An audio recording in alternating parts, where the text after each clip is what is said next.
আসসালামু আলাইকুম প্রিয় ভিউয়ার্স, যে যেখান থেকে দেখতেছেন মিজান এগ্রোর পক্ষ থেকে অসংখ্য ধন্যবাদ। এই যে আমার বেড সিস্টেমের যে আদা, সেটা কিন্তু এই দেখেন হয়ে গেছে গা। এই দেখেন কত বড়, এই যে হয়ে গেছে গা। এইটা কিন্তু আমার আসলে বিচালি দেওয়া ছিল, মানে যেটা খ্যার বলে, খ্যার বিচালি যেটাই বলি, সেটা উঠাই দিছি, দিয়ে আজকে নিড়ানি দিয়ে কিছু জৈব সার দিছি, দিয়ে তারপরে খ্যার উঠাই দিয়ে দেখেন এখন আমরা কচুরি বানা দিতেছি। প্রথম থেকেই দেওয়া উচিত ছিল, কিন্তু কচুরি বানাটা প্রথম অ্যাভেলেবেল পাইনি বা ছিল, দেইনি, দিয়েছিলাম খ্যার। এখন এই যে দেখেন কচুরি বানা দেখেন এই যে দিচ্ছে, এই যেগুলো এখন এগুলো এই যে গাছ দেখেন এই যে সুন্দর যা যাইতেছে, এই যে এই যে দেখেন। আর এই তো আমার পুরা প্রজেক্ট ওইদিকে পিছনের সামনে আছে।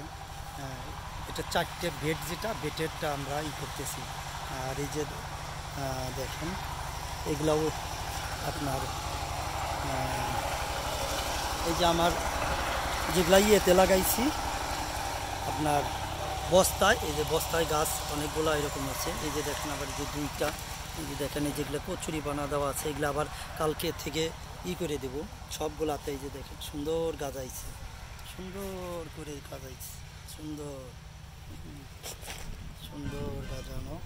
যে এই বেডগুলা এখন কচুরি বানা দিব। এই যে বেড আরও দুইটা আছে, এগুলো কচুরি বানা দিব। সবাইকে অসংখ্য ধন্যবাদ। আসসালামু আলাইকুম।